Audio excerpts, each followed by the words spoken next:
Yeah, what are you bringing on the table? Nze ku side yange wembera nga nze Shakibu nali ndeeta company on table for a miserable person like Zari. Yes. An aged woman who has reached her evening years. Yes. Because now Zari evening years. Ogamba 60 to 60. Ali mu 62. She has reached her evening years. Kati ate yani badde avanye muzannyo Zari.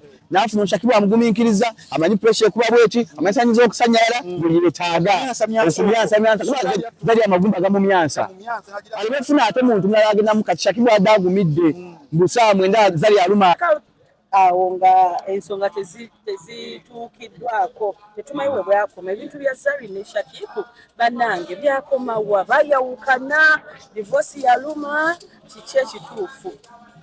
Shakibu yawangula kuno boy chao jafuna kubwenkanya atya wangula ne muzaboti ekigenda okuddako bannayuganda balindirire tugati bagamba ku fight ya fair Shakibu etuuse ne Kazola angirira ngabona ne Kazola twita bannayuganda bajje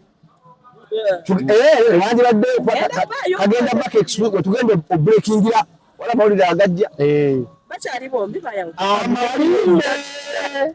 ku fight yenejja nali abantu abavuma abamu criticizing nti omuntu abadde kakadde bubiri fight abadde boogera andi basobola kugenda kakadde n'ekirala ebintu bya laavu birina principles zaze zirifuga tuba twekooye nga tufunika tugenda kukita kisizinga whether olina ddoni nga badda kuwa biliyoni naye omutima gwo mu kaseera guyayaanira ki.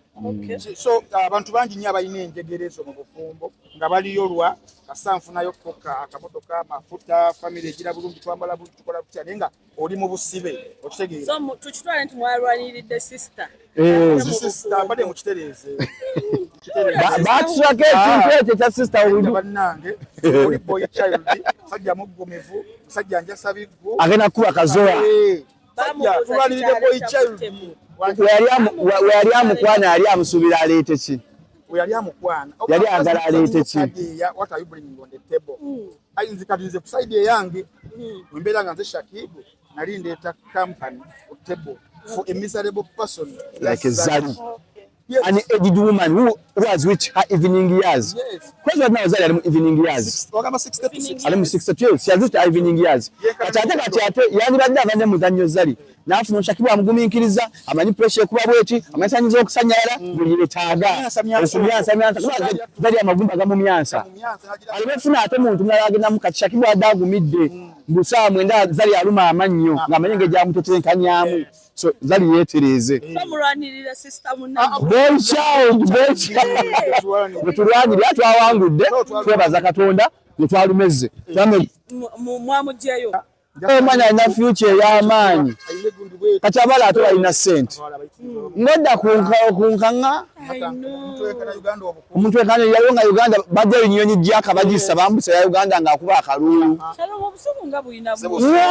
batulangira nnyo abakazi abakuze emyaka bakirawo tujooga naffe twerekereza bingi buseewo noleka omuntu obulungi tosinappinga muntu bw'olidde bulungi olw'okuba olina okukuuma mami Katuli independent. Yes. We are getting independence very soon.